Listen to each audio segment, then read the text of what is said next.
Hello, my informative speech is going to be about school shootings. I will now begin.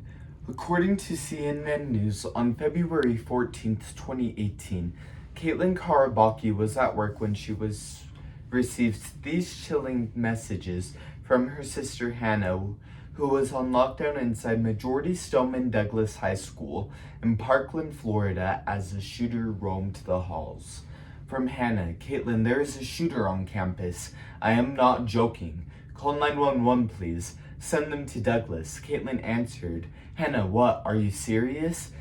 From Hannah, Caitlin, I am not joking. They just shot through the walls. Someone in my class is injured. Call mom and dad. I don't have service. From Caitlin, I'm calling 911. Then I'll call mom and dad. Hannah, please do. Thank you. Caitlin, I love you so much. Hannah, I'm so scared. Caitlin, what's happening? Hannah, text me. Hannah, I don't know. It's silent. Caitlin, is it on lockdown? Hannah, I think so. I hear yelling. From Caitlin, Daddy just called 911. They are on their way. Hannah, tell them I love them so much. From Caitlin, I know, Hannah. Daddy is on his way to the school. From Hannah, I'm so scared. I'm under my teacher's desk. I hear the police outside. From Caitlin, okay, good, they will help you. Hannah, text me. Did Daddy get you? Hannah, I am with Dad. We are just driving now. Caitlin, okay, I love you so much. These actual text messages between sisters during a school shooting in Florida are heartbreaking expressions of helplessness and fear. Unfortunately, many kids have experienced those feelings. In 1994, a ban on semi-automatic weapons was in place, and PBS reported that for 10 years while the ban was in place, mass shootings declined. And 10 years later, when the ban expired in 2004, mass shootings tripled. And since then, there have been mass shootings in churches, schools, shopping malls, concerts. While all mass shootings are terrible, it is the shooting of school children that I want to discuss today. To understand what is happening, I will look at 3 high-profile attacks on schools in the last decade. The first one at Sandy Hook Elementary in Connecticut, which left 20 elementary children and 8 adults dead. The second in 2018, where 17 students and teachers died and 17 more wounded at Douglas High in Florida. And finally, the Uvalde, Texas shooting that happened at Robb Elementary, where 21 students and teachers died in 2022.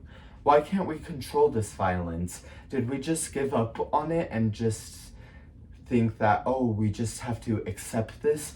Well, the House and Senate can't agree on this year to whether or not ban assault weapons. School children wait in fear of a mass shooting happening at their school. Families everywhere prepare their kids for this unthinkable event. For many years, my own family have discussed with me the possibility of this happening, and we even role-played scenarios. Hide, run, and fight as the last resort, as they are all worried about my safety. Me, I just wondered why this is happening. In researching, I found these 3 troubling facts. Number 1, 12 children die each day from a school shooting in America, as noted on the Sandy Hook Promise website, which was created by devastated parents who lost children in 2012 and are fighting to end gun violence in schools.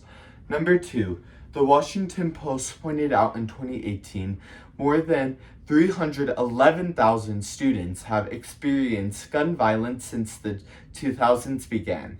Even that statistic didn't motivate us to prevent the terrible mass shooting where Hannah was fearfully texting her sister underneath her hiding place underneath a desk. Number 3, guns are now the leading cause of death among children and adolescents in the U.S., according to the Center for Disease Control. In fact, we have more guns than people in the United States. Mass shootings are a huge problem in the U.S., and these are real children we are talking about. All kids in this picture have had their lives cut short due to gun violence. The recent elementary school shooting in Uvalde, Texas is one more example of this nightmare. Salvador Ramos, an 18-year-old gunman, walked into the school armed with an AR-15 that shoots 45 rounds per minute. He killed 21 people, shot 100 bullets, and kept 400 police officers at bay for over an hour. According to PBS, a 3-month investigation had Police Chief Arredondo was fired for his tragic response to the crisis. In contrast to the lack of police action was the ingenuity of 11-year-old Maya Cirilla, who survived by smearing her classmates' blood on her face and pretending to be dead. I'm glad that it worked, and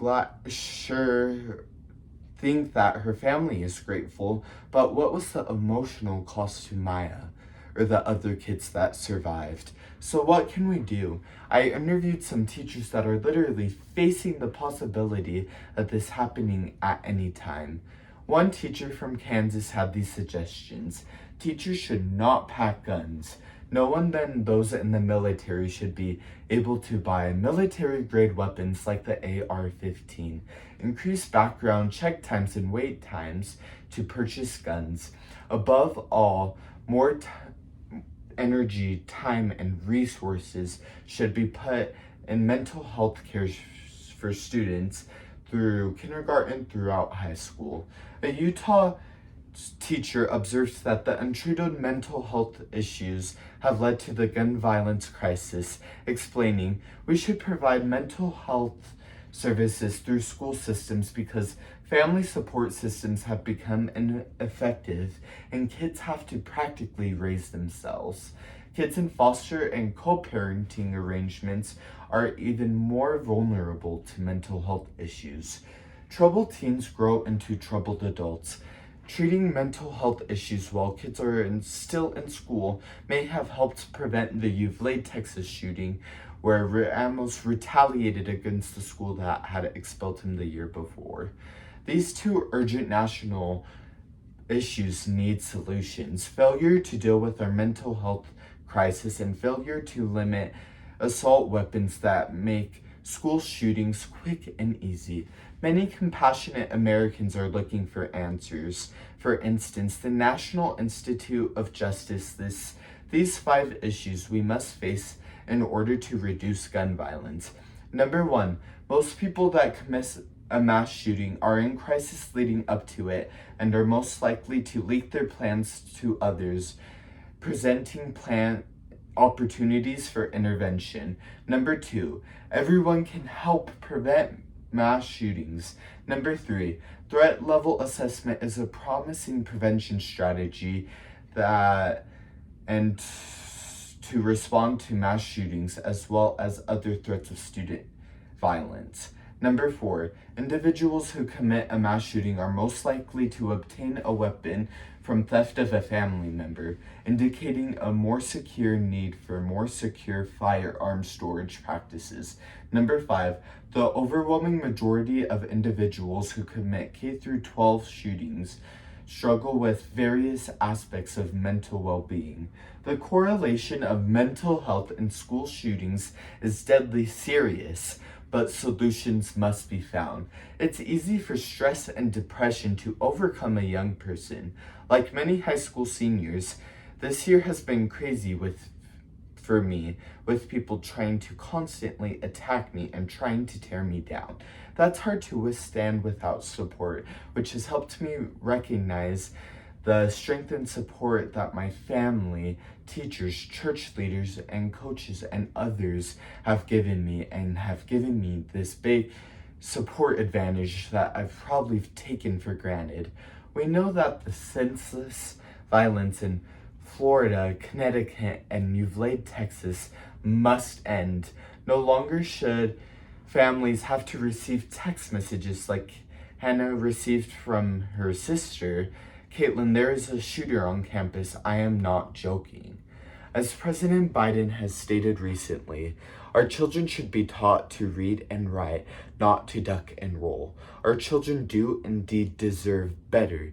It's time to work together to find a lasting solution. Thank you.